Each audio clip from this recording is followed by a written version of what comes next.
Hey y'all! I've always believed that a house is more than just walls and a roof.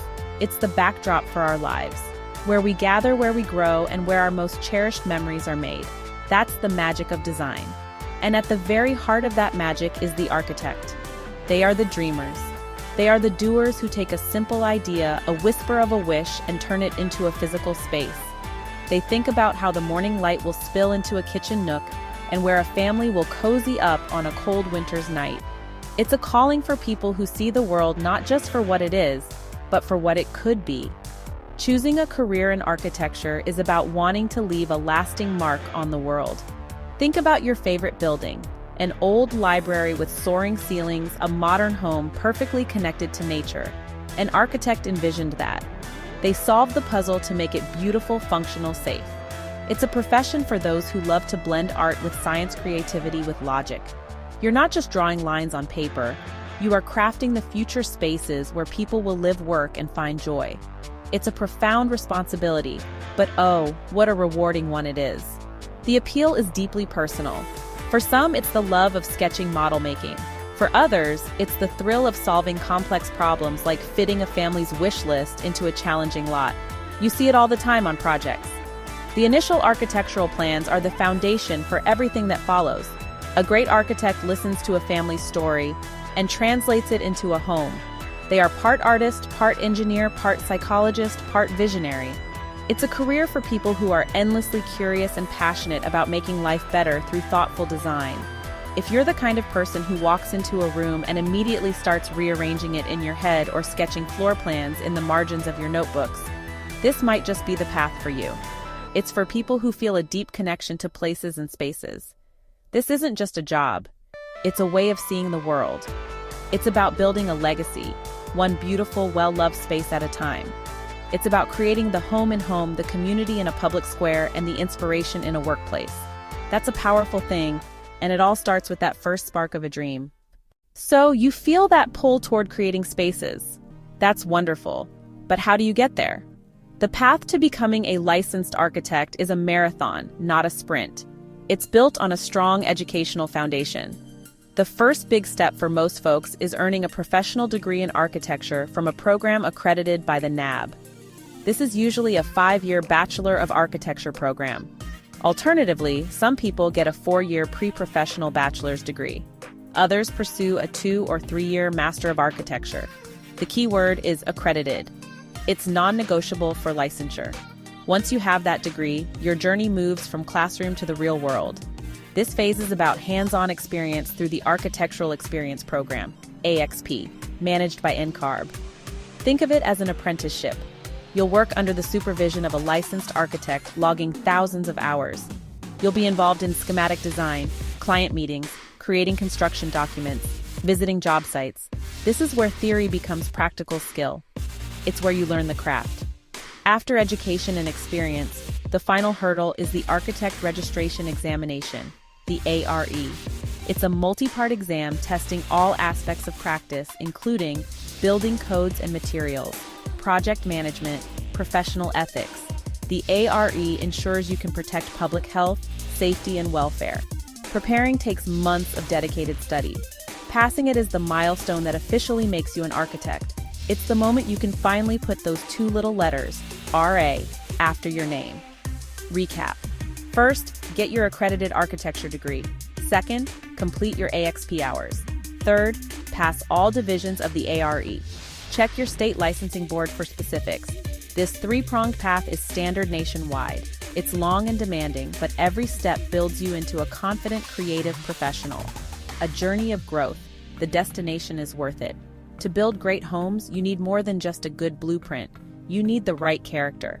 The best architects I've met are a unique blend of artist-scientist. They have to be incredibly creative and imaginative, able to see possibilities where others see problems. But they also need to be meticulous, detail-oriented, and technically minded. You can dream up the most beautiful design, but it's worthless if it can't stand up or meet building codes.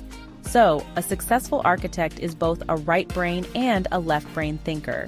They are patient problem solvers who can handle the pressure of deadlines and budgets without losing their creative spark. Resilience is key because not every design will be approved and not every project will go smoothly. The timeline to become a licensed architect is a significant commitment, typically taking between 7 to 10 years from the start of college. Let's break it down. Your professional degree will take 5 to 7 years, Bachelor of Architecture, Master of Architecture.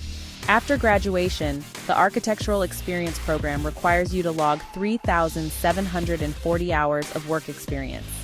If you work full-time, this usually takes about 2 to 3 years to complete. During or after your AXP, you'll tackle the Architect Registration Examination many people study for and take it over 1 to 2 years. It's a long haul, but each stage builds upon the last, layering knowledge and experience. Now let's talk about a sensitive topic, a criminal record. This can be a hurdle, but it's not always a complete barrier. When you apply for your license, state licensing boards will conduct a background check. They are primarily concerned with convictions that relate to your ability to practice architecture with honesty and integrity, fraud, deceit, anything that could endanger public safety. Each case is reviewed individually. Being upfront and honest about your past is crucial. Many boards have a process where you can explain the circumstances and demonstrate rehabilitation. It's best to contact your state's licensing board early on to understand their specific policies. Are there any shortcuts? Not really, but there are more efficient paths. Some states offer alternative routes to licensure for individuals with many years of experience, 10 or more years, without an accredited degree, though this is becoming less common. Another strategy is to start logging AXP hours while you're still in school. Many programs allow this, which can give you a head start and shorten the post-graduation timeline. However, there are no shortcuts to the knowledge and skill required. Trying to rush the process can leave you unprepared for the complexities of the profession. The long road is there for a reason, to ensure you are truly ready to take on the immense responsibility of designing the world we live in. Once you have your degree, or even while you're still earning it, you'll be looking for a place to put those skills to work. Architects are needed in all sorts of places. Most traditional, work for an architecture firm. Small boutique firms that specialize in custom homes. Massive international firms that design skyscrapers, airports, and entire city blocks. Gensler, Hawk Perkins, and Will Smaller firms provide a more intimate setting where you might get more hands-on experience. Beyond private firms, government agencies hire architects for public buildings, schools, libraries, civic centers.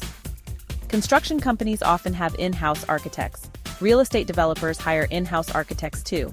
Big corporations also hire architects. Tech companies, retailers. When they look at your resume, they're looking for more than just a degree. A strong portfolio that really shows off your design sense. Technical skills in software like AutoCAD, Revit, SketchUp, and any internship or work experience you have. When you land an interview, remember that it's a two-way street. They are trying to see if you're a good fit for their team, and you're trying to see if their company culture is a good fit for you. Be prepared to walk them through your portfolio. Don't just show the finished product, tell the story behind each project. What was the problem you were trying to solve? What was your creative process? What challenges did you face? This shows them how you think. Do your homework on the firm, know their work, know their style, and know their values. Ask thoughtful questions about their projects, their team dynamic, and what a typical day looks like for a new hire. Show genuine enthusiasm for what they do. Let's talk about the pros and cons of this career. On the plus side, it's incredibly creative and fulfilling. You get to see your ideas become tangible realities that people interact with every day. There's a lot of variety, with every project bringing a new set of challenges. The biggest cons are the long hours, the stress of deadlines and budgets, and the fact that the pay, especially early on, may not be as high as in other professions with similar education requirements. It can also be tough when a client rejects a design you've poured your heart into. It's a career of high highs and low lows, and it really requires a true passion to navigate it all. After you've been in the field for a while, you'll come to a fork in the road. Do you continue to climb the ladder at an established firm, or hang your own shingle and start your own business? Working for a company offers stability. You get a steady paycheck, benefits, you don't have to worry about finding the next client managing the books. You can focus purely on the design work. In a larger firm, you may work on prestigious, large-scale projects you couldn't access on your own. The trade-off is less creative control. You're working within the firm's style for their clients, not always on passion projects. Starting your own firm is the ultimate act of creative freedom. It's just like when any person who started their own company. It's scary and a ton of work, but it's yours. You get to choose your projects, define your design philosophy, build a brand that reflects your values. You are the boss. You also become the accountant, the marketing department, the HR manager, the salesperson. The financial risk is high, and the hours can be even longer at first as you build clients and reputation. If you go out on your own, start small and be prepared. You need more than design skills. You need a solid business plan. Understand your local market, figure out your niche, start networking like crazy. Most small firms start through word of mouth and personal connections. Handle the legal and financial side, registering your business, getting liability insurance, setting up accounting systems. Don't be afraid to ask for help. Hire a good accountant, consult with a lawyer. Your reputation is everything. Deliver incredible work and even better client service on every project. Document everything. Take photos of your process, not just the finished product. Visit construction sites and learn from the builders. The best architects understand how things are actually put together. Never stop learning. Materials, technology, building codes change all the time. Stay curious. Go to lectures, read trade magazines, travel, look at buildings. Your education doesn't end with your license. Observe, learn, pour that knowledge back into creating beautiful spaces for people. That's the heart of it all. Thank you for watching. We hope you found this career opportunity helpful. If you enjoyed this video, please give it a like, leave a comment with your thoughts, and share it with someone who might find it useful. Don't forget to subscribe to The Professional Route for more career content every week. Be sure to check out our playlist section to explore other career opportunities and take the next step on your professional journey.